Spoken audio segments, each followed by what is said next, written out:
What if your worst enemy wasn't a criminal, but your neighbor with a clipboard? Meet Chief James Anderson. Dakurata cop. Var hard in it. Calm under pressure.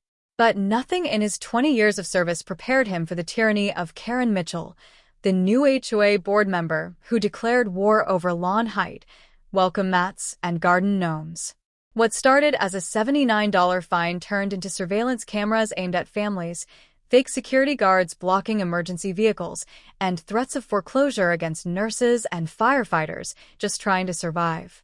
This isn't just a story about HOA overreach. This is suburban warfare. One man, one crayon drawing, one neighborhood pushed too far.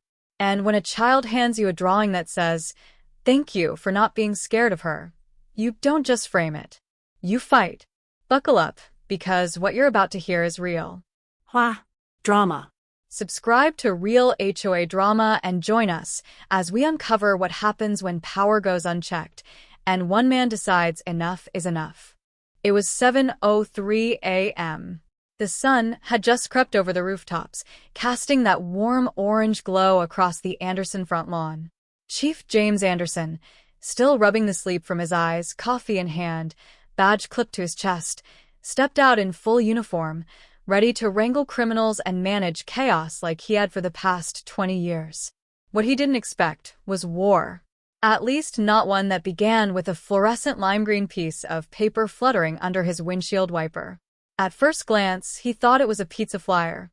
Buy one, get one free. That would have been nice. But no. His stomach sank when he saw the block lettering at the top.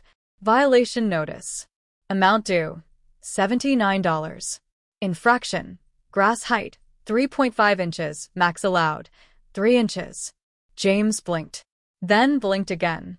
He glanced at his lawn. Green. Even. Trimmed just 4 days ago. Okay, maybe it wasn't Augusta National, but it wasn't a jungle either. The kind of lawn that says, "I care, but I have a life."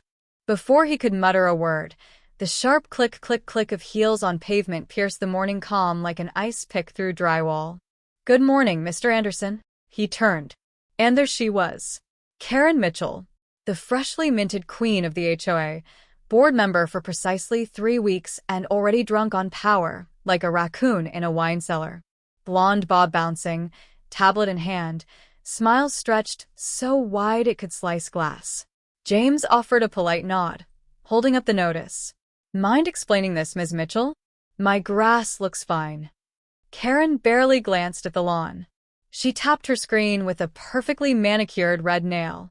Section 7, Paragraph 3 of the HOA Guidelines, she chirped like a step-forward crow.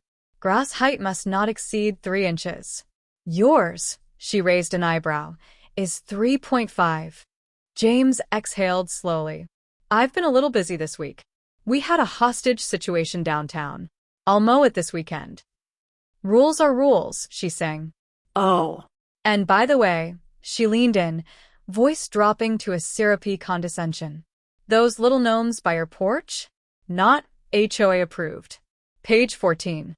Decorative garden ornaments must be pre-cleared by the Aesthetic Compliance Subcommittee. James's face hardened. The gnomes weren't just ornaments. His late wife had collected them, one for every vacation they never got to take. They were memories, not lawn clutter. "Those have been there for over a decade," he said, tone low.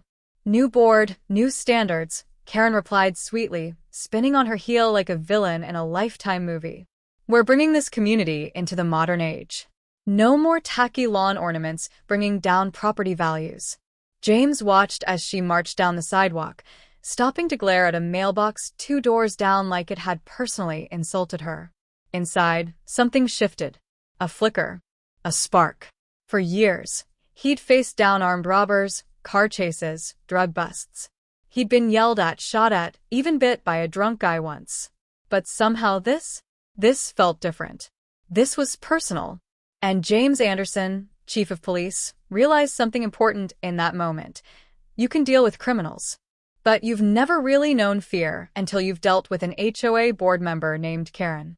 He sipped his coffee, now cold, Stared down at the gnome with the fishing rod, and whispered under his breath, "Hang in there, little guy. I think we just found ourselves a new case. That evening, after a long day of paperwork and patrols, James Anderson plopped onto his worn-out leather couch with a bowl of reheated chili and the growing suspicion that his lawn violation wasn't just an overzealous act of HOA enthusiasm, it was a pattern. He opened his laptop and scrolled to the Facebook group for the neighborhood. Rolling Meadows, official community page, no politics, please. Usually, it was just cat photos, garage sale announcements, and someone complaining about teenagers skateboarding near the cul-de-sac. But tonight? It was something else. Post after post. Complaints, rants, blurry photos of bright-colored HMA violation notices. James sat forward, chilly forgotten. Mark Thompson, the firefighter who lived 2 blocks down, posted a picture of a citation taped to his garage. $150 fine for an unauthorized recreational structure. Translation: his kid's basketball hoop. This hoop has been up for 5 years, Mark wrote. Karen says it's a visual nuisance. Meanwhile, she's got plastic flamingos in her backyard doing the Macarena. James snorted. Next post, Sarah Miller, ER nurse and single mom. A photo of her trash bins, still on the curb. Worked 16 hours straight during a heat wave.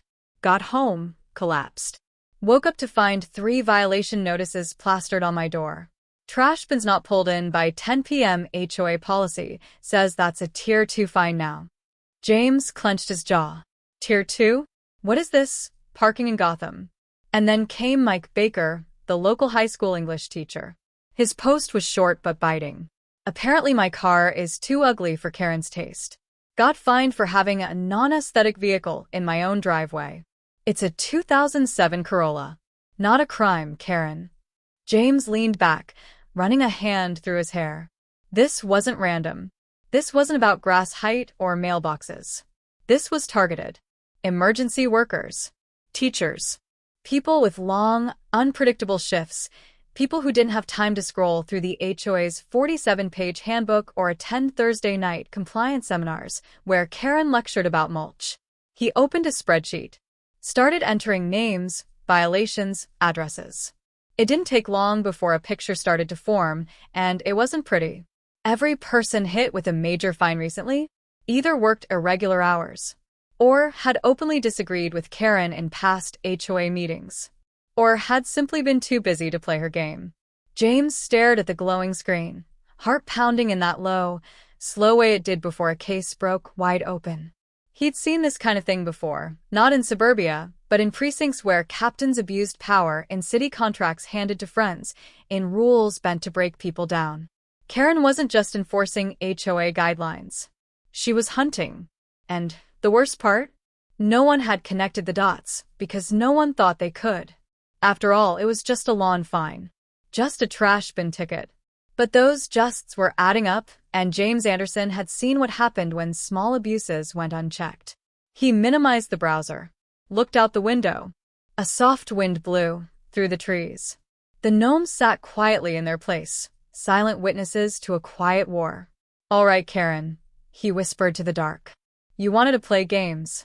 Let's see how you handle the real rules. Then he cracked his knuckles, opened a new document, and typed 3 words at the top of the page. Operation Gnome Justice. James Anderson had seen a lot of ridiculous things in his career. People trying to flush evidence down a toilet mid-arrest, a guy robbing a liquor store while dressed as a giant banana, and once, a meth lab hidden inside a bounce house. But nothing, absolutely nothing, could have prepared him for the scene that greeted him in front of his own house at 7:42 p.m. on a Wednesday evening. 2 matte black SUVs sat parked squarely across his driveway, completely blocking his path. The words Elite Neighborhood Watch were stenciled in bold letters across their sides, complete with a flashy eagle logo that looked like it had been designed by someone who watched too many episodes of CSI. Miami. Leaning against one of the hoods were 2 men, mid-30s, matching navy blue uniforms, dark shades despite the dying sun. The kind of pose that screamed wannabe authority. One of them chewed gum like it owed him money. The other twirled a cheap metal baton like he'd just watched SWAT the night before. James slowly pulled up behind them, headlights washing over the back of the SUVs. He rolled down the window. "Evenin'," gentlemen. You lost." The taller one straightened up, puffing out his chest like a rooster. "Neighborhood enforcement," he said, tapping the badge on his chest. James squinted. The badge shimmered under the light. It had the right shape, but the details were all wrong. Off-center font. No state seal. And the laminate was peeling at the edges like a gas station fake ID. Before he could press further, the click-clack of designer heels echoed once more across the quiet cul-de-sac. Well, if it isn't our repeat offender," Karen Mitchell purred, materializing like a villainess conjured by a suburban curse. Tablet in one hand, phone in the other, she began snapping photos of James's porch like she was collecting evidence for a murder trial. "Your mailbox, Mr. Anderson," she said smugly, pointing at the white post with a floral decal his wife had painted years ago. "Is classic white. The HOA now requires pristine pearl white from the Anderson paint collection." Page 11, subsection D. James blinked. "You're telling me my mailbox is the wrong shade of white?" She didn't answer, just kept snapping. "And this," she added, motioning toward the faded welcome mat, "violates HOA standards for entryway aesthetics. You really should consider something neutral. Perhaps beige." James gritted his teeth, taking a long breath. He stepped out of his car slowly, walking right past the two faux cops like they were mannequins in a bad mall security exhibit. Pulling out his phone, he opened the city's business licensing portal. 3 taps. 1 result. No records found for Elite Neighborhood Watch. He looked up at the 2 men, then back at Karen. "These guys work for you?" "They work for the HOA," she replied with theatrical pride. "We've hired extra security to protect our community values. They're fully authorized under the new compliance initiative." "Funny," James said, "because they're not licensed. Which means right now, they're impersonating enforcement officers on my property." Karen's smile faltered for half a second, but she quickly recovered, flipping to another tab on her tablet like it was her shield. "You're being confrontational, Mr. Anderson. I'm going to document this behavior as hostile." James tilted his head. "And I'm going to document this as obstruction, impersonation, and trespassing. Let's see whose paperwork holds up in court." The taller security guard stepped forward. "You threatening us?" James locked eyes with him. "Son, I'm the chief of police." A pause. Then, Karen blinked. "Title doesn't matter here. HOA rules apply to everyone."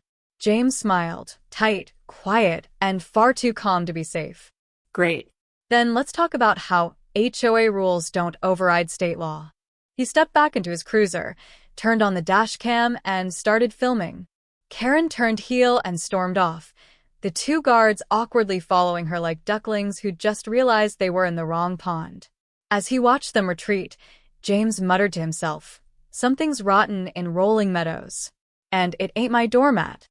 It was just after dusk when Mrs. Linda Chin knocked on James Anderson's front door. She was 76, maybe 90 pounds soaking wet, and had lived in Rolling Meadows longer than anyone, long enough to remember when the streets were gravel and Karen Mitchell was still in braces. But tonight, her voice trembled with something James hadn't heard from her before. Fear. "Chief," she whispered, glancing nervously over her shoulder. "I need to show you something." James led her into the kitchen, poured her a glass of water, and let her catch her breath. "They're putting cameras on the streetlights," she said, setting the glass down with a soft clink. "But not for safety. They're not watching the street, they're watching us." She pulled out her phone, an old flip model with a cracked screen, and showed James a blurry photo, a man in a cheap security uniform zip-tying a small black camera onto the light post directly across from her home.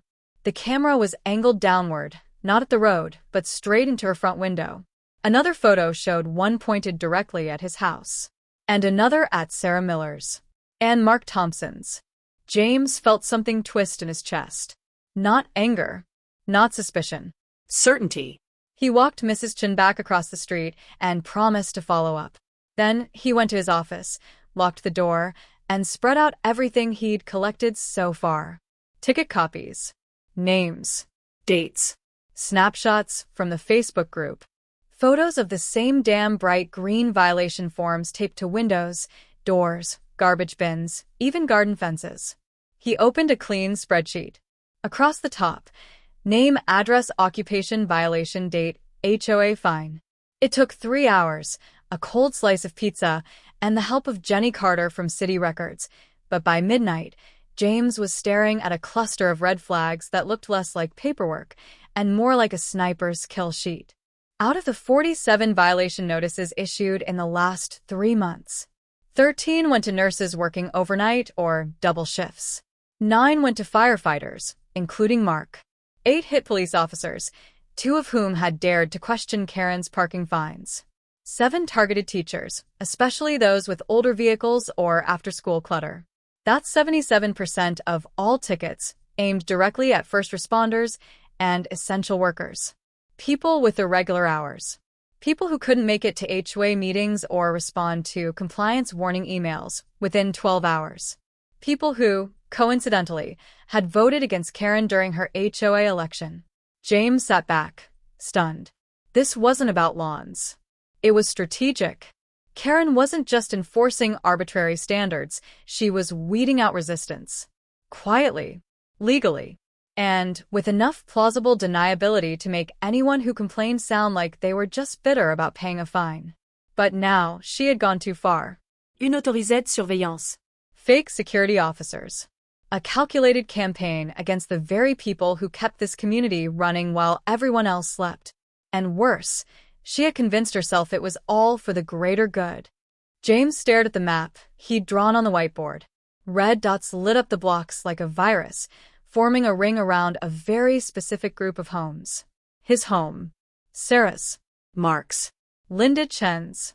Every single household that had spoken up or failed to bow. He took out his phone.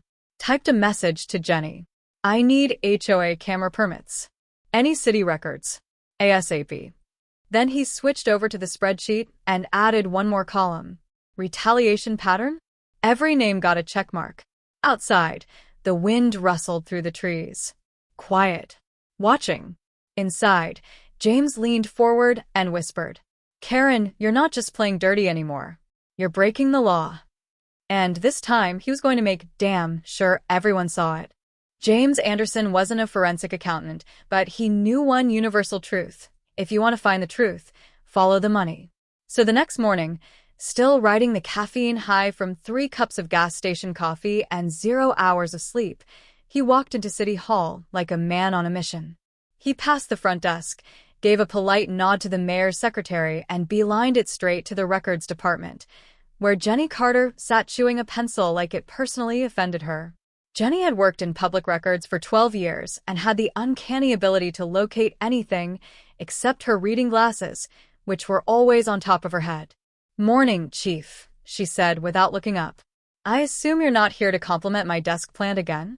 James smirked. I need a business lookup. Priority. Jenny rolled her chair over to the terminal and cracked her knuckles. Name? Elite Neighborhood Watch Services. There was a pause. The clacking of keys. Then a sharp, skeptical Well, that's interesting, she muttered. What? Company was registered exactly 3 months ago. You know what else happened 3 months ago? Karen Mitchell got elected to the HOA board, James replied. Ding, ding, ding, she sang, spinning in her chair. But wait, there's more. Owner listed as Thomas Mitchell. Her brother, James said flatly. Jenny gave him a slow, theatrical nod. So we've got nepotism, a new company with a flashy name and no actual license to operate security services. And the business address? James asked. Jenny double-checked. You're gonna love this. It's a P.O. box at a UPS store downtown. No office. No physical headquarters. No staff on payroll, according to what's been filed. James didn't respond. He just stared at the screen like it had insulted his badge. Want me to dig deeper? Jenny asked, eyes narrowing. Go full shovel. She grinned. Already on it. 10 minutes later, she pulled up the city's list of approved vendors for residential development and improvement projects. Take a wild guess who's been raking in HOA-funded contracts, she said, swiveling the screen toward him. There it was, Mitchell Property Solutions, owned by the same Thomas Mitchell. Projects included drainage trenching, $87,000, compared to competitor bids of $28,000. Streetlight camera installation, $46,000, no permits found. Community center fence repair, $19,000, material cost estimated at $3,000. James let out a low whistle. This isn't just abuse of power. This is organized grift. Sweetheart, Jenny said, raising a brow. This is suburban money laundering with garden gnomes as collateral. He copied everything to a thumb drive, his fingers tight around the metal. Karen wasn't just power-tripping over lawn lengths and mailbox shades. She was building a whole empire on HOA dollars, paid by teachers, nurses, firefighters, and retirees. Back at the station, James pulled up the community's monthly HOA newsletters. Sure enough, tucked between cheery photos of bake sales and Yard of the Month awards was a cheery line. Thanks to our new vendor partnerships, Rolling Meadows is investing in safety, modernization, and beautification. Beautification, his ass. This was racketeering in beige khakis. And the worst part? Nobody had noticed, because who questions the woman with the clipboard and the fake smile? But now he had a paper trail. Names. Dates. Numbers. Proof. James leaned back, staring at the ceiling. Karen had turned a peaceful neighborhood into her personal ATM. She thought no one was watching. But now the chief of police had receipts. And someone was about to get audited, the hard way. James had just sat down with a microwaved breakfast burrito and a growing case file when the doorbell rang, 3 short, frantic chimes. He opened the door to find Sarah Miller, still in her scrubs, standing on his porch with red-rimmed eyes and a trembling lower lip. Her hands were shaking, not from exhaustion, though she looked like she hadn't slept in days, but from something deeper. Fear. Chief, she whispered, holding out a handful of neon-colored envelopes like they were radioactive. James took them gently. 6 new violation notices, all dated within the past 48 hours. Trash bins left curbside beyond regulated hours. Excessive grass debris along driveway edge. Visible scrub brush on north-facing fence. Improper alignment of patio furniture. And the final straw, chronic noncompliance. Pending property lien if not addressed within 10 business days. Sarah blinked back tears. She's threatening to put a lien on my house, James. Over trash bins and patio chairs. I just pulled a 16-hour shift in the trauma unit. I didn't even eat yesterday.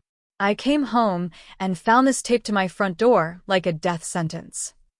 James didn't speak. He couldn't. His fists clenched around the notices, crumpling the edges. She looked up at him, her voice cracking. I'm doing everything I can. I'm saving lives while she's out here destroying them.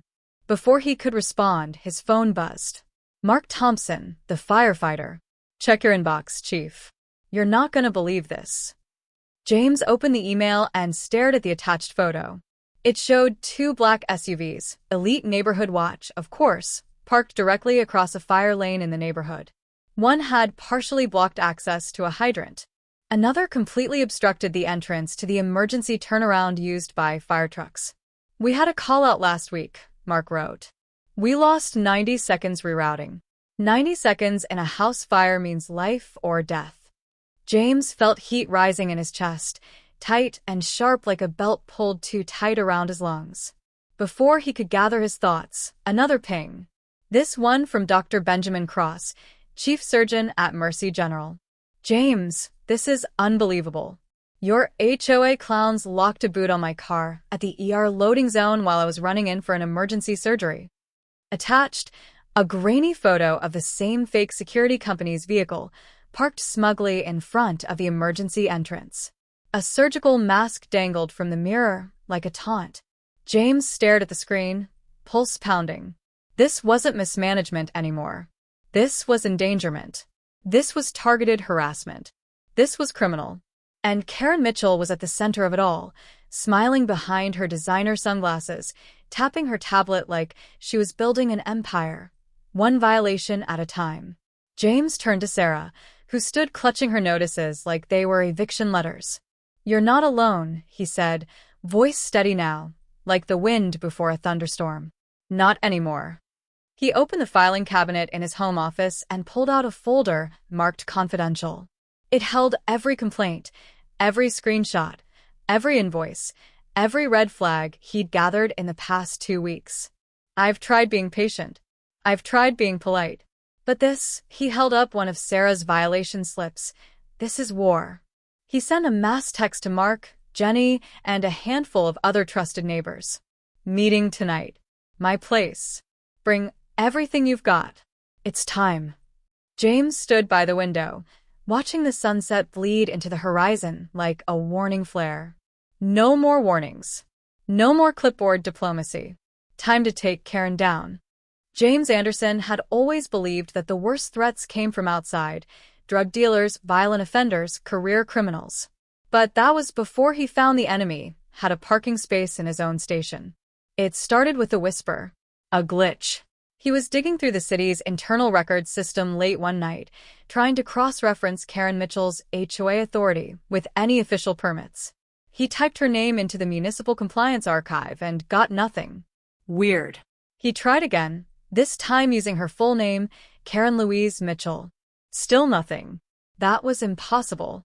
He'd accessed that file just a week ago.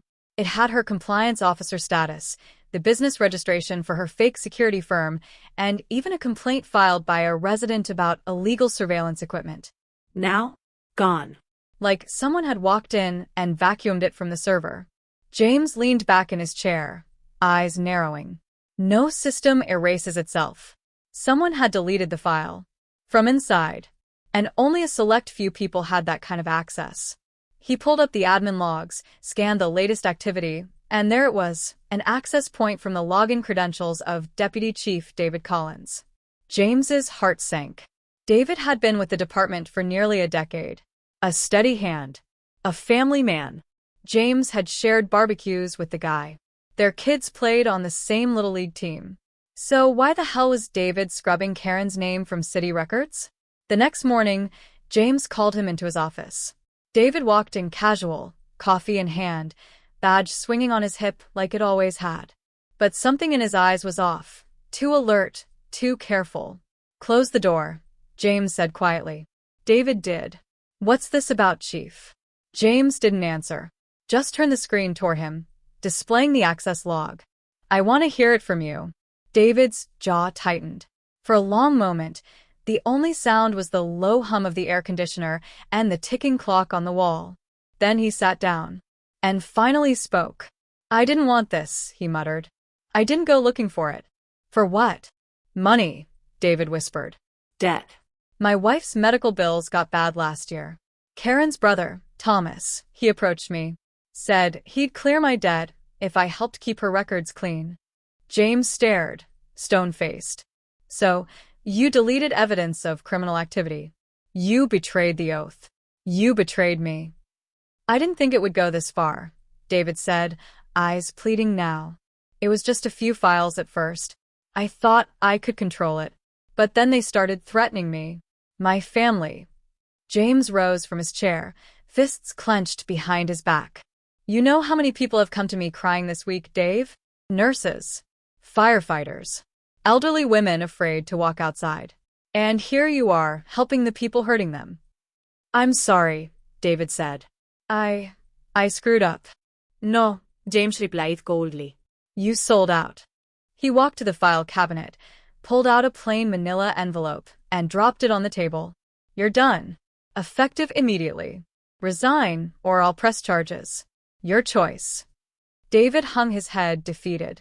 You do what you have to. James didn't flinch. I will. After David left, James sat alone in the office for a long time. He felt the weight of the badge heavier than usual, not from shame, but from the burden of what was coming next. He'd hoped this was a neighborhood problem. Now it was a departmental cancer. He opened a secure channel and sent a message to the mayor's liaison, the city attorney, and internal affairs. Full audit requested. Subject: HOA, Karen Mitchell. Corruption suspected. Involves city personnel. James leaned back, cracked his neck, and whispered to the quiet room. No more games. No more secrets. Let's clean house. James Anderson hadn't slept in almost 36 hours. His office was dim, lit only by the desk lamp casting tired shadows across piles of paperwork, crumpled violation notices, screenshots of angry HOA emails, and maps marked up with red ink like a battlefield blueprint. The coffee in his mug had gone cold hours ago, and his eyes burned with that gritty ache that only comes when you've carried too much for too long. He had taken on gangs, drug rings, even riots in the city, but this neighborhood war, fought in silent fines and cheap clipboards, was eating him alive from the inside out. And for the first time in a long time, he felt like he might be losing. That's when the knock came. Soft. Hesitant. 3 quiet taps like a question whispered through wood. He opened the door, expecting another complaint or emergency, maybe even a reporter fishing for a quote. Instead, he saw Emma, Sarah Miller's daughter, no older than 8, standing there in sparkly sneakers and a bright pink backpack. In her hands was a folded piece of construction paper, clutched tightly like it held the world. "Hi, Chief Anderson," she said, voice small. "Mom said you've been really busy and really brave." James blinked, caught off guard. Emma. "Everything okay?" She nodded, then stepped forward and handed him the paper. "I made this for you." He unfolded it slowly, hands trembling more than he'd like to admit. It was a drawing, done in crayon, bold and bright. In it, a man in a blue uniform stood in front of a row of colorful houses. Children played in yards. Sunflowers bloomed beside tidy mailboxes. And overhead, in rainbow lettering, "Thank you, Officer James, for protecting our street." There was even a tiny gnome beside him, smiling. James swallowed hard. "Emma, this is amazing." She beamed. "I wrote something, too." She pointed to the back, where in her wobbly but determined handwriting, she'd written, "Thank you for not being scared of her. You make me feel safe." He didn't even realize he was crying until he felt the tears hit his hands. Not the broken kind, not the tired kind, but the kind that breaks something open, that reminds you why you're still standing. He crouched down to her level. "You know something, Emma? You just gave me the strength I needed." She smiled, hugged him briefly, then skipped off down the walkway where Sarah stood waiting in the shadows. She mouthed thank you, eyes glassy. James nodded, heart full. Back inside, he stared at the drawing again. He pinned it to the wall, right above the whiteboard filled with names and numbers and red arrows. It didn't belong there strategically. It belonged there spiritually. A battle flag in a war of bureaucracy and bullies. James straightened up, cracked his neck, and picked up the folder marked HOA Evidence, Final. Inside, proof of Karen's nepotism with her brother's fake security firm. Unauthorized camera installations. Falsified tickets. Deleted city files. Testimonies from residents. Financial records. David's confession. Photos of blocked fire lanes. And now, one crayon drawing from a brave little girl who reminded him exactly what he was fighting for. He checked the time. 6:43 p.m. The emergency HOA meeting started in less than an hour. James holstered his badge, slipped the folder under his arm, and gave one last look at the board. "Let's go ruin a tyrant's evening," he muttered with a tired smile. And he stepped out into the fading sun, crayon courage in his chest and justice burning in his veins. The community center had never seen a crowd like this. Rows of folding chairs stretched to the back wall, everyone filled. People stood along the sides, some holding copies of violation notices, others whispering behind cupped hands. There were parents with strollers, retirees in ball caps, nurses still in scrubs, and teenagers recording on their phones. Everyone was there for one reason.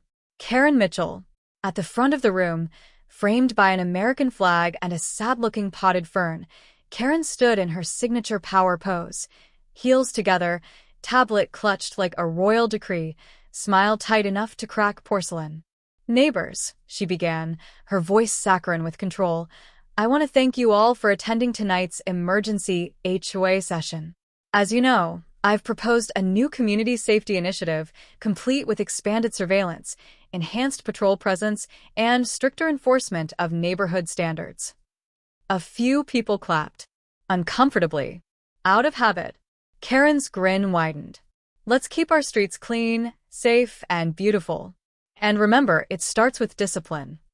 James Anderson sat in the back row, folder in hand, Emma's crayon drawing folded neatly in his coat pocket.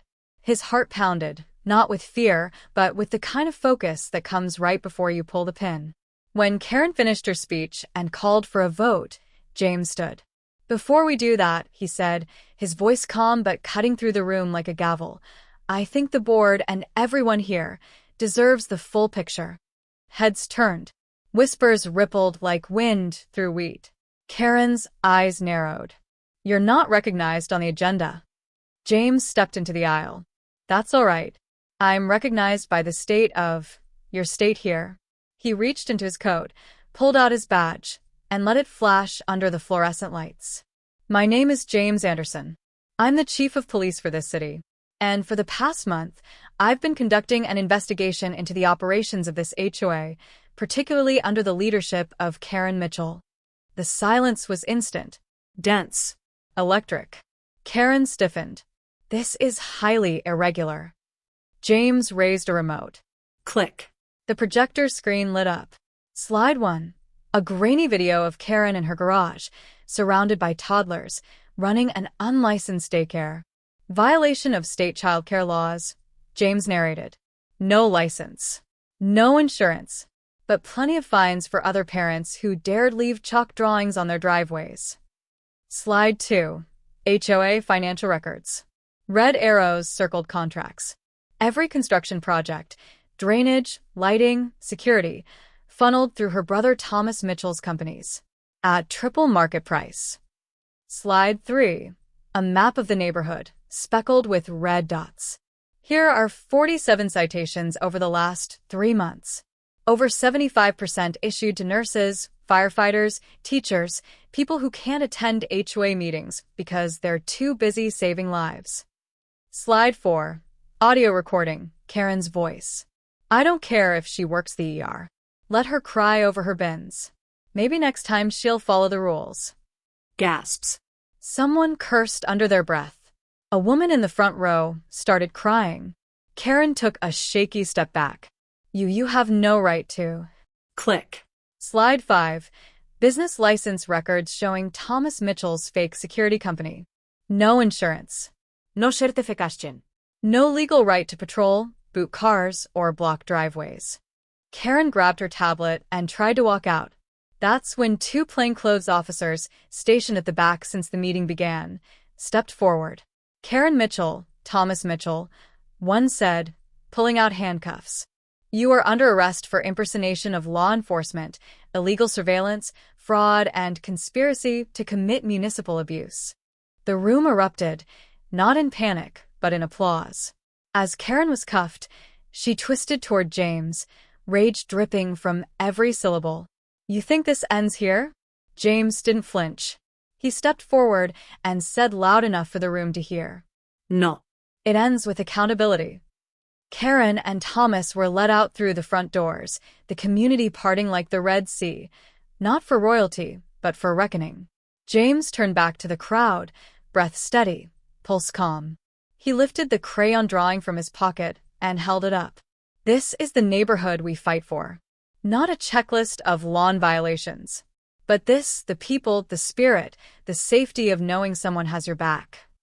The standing ovation wasn't loud, it was thunderous. And justice, that night, had never felt more local. The first real morning of peace in Rolling Meadows came with birdsong, not barking citations. No SV patrols. No clipboards. No shrill knocks demanding HOA compliance before 9 a.m. Instead, the neighborhood woke up to the sound of a hammer hitting wooden stakes, not from a fine notice being posted, but from Mr. Jenkins, the new HOA president, helping Mark the firefighter put up a new community bulletin board, one that actually welcomed people. Karen Mitchell had been officially charged. Abuse of authority. Impersonating law enforcement. Illégale surveillance. Public endangerment. Fraud. Her brother, Thomas, was indicted for wire fraud and unlicensed security operations across 3 counties. Their fake empire crumbled faster than a stale cookie. The court date was set, and for the first time in months, People in the neighborhood smiled at each other without a second thought. The HOA had held a new election just days after the meeting, as everyone now called it like it was a war story. Retired school principal Mrs. Thompson was voted in unanimously as HOA president. James had been nominated, of course, twice, but declined with a chuckle and a shake of his head. "I appreciate the trust," he'd said, standing before a packed crowd in lawn chairs and picnic blankets. "But I already have a full-time job. I'm not looking to manage Rosebush standards. I just want to be a good neighbor." Applause followed. And something better, relief. The weight had lifted. That weekend, the neighborhood hosted its first proper block party in over a year. The grill smoke curled into the sky like a victory flag. Laughter floated between houses. Kids rode bikes again, without fear of being ticketed for sidewalk chalk violations. Mark and his wife brought homemade ribs. Sarah baked cookies, actual cookies, not those metaphorical ones Karen always posted about in her newsletters. Even Linda Chin brought dumplings in Tupperware and told ghost stories about HOA meetings past. James? He stood quietly near the edge of the party, sipping lemonade and watching it all unfold. That's when he felt a tap on his arm. It was Emma, that same spark of bravery, in pink sneakers. She handed him a small box wrapped in paper with little rainbows on it. "Open it," she whispered. Inside was her crayon drawing, but different. The same blue-uniformed man stood tall beneath a sky of stars, surrounded by smiling houses, flowers, and a little gnome waving from the front yard. This time, the words read, "Thank you for bringing our neighborhood back." But it wasn't just a piece of paper. It was framed, in real glass, lined with oak. James felt the lump in his throat rise. "Did you do this yourself?" Emma nodded proudly. "Mom helped a little."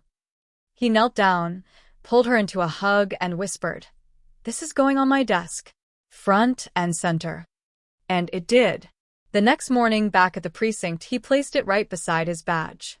A reminder that sometimes the biggest victories don't come from courtrooms or headlines.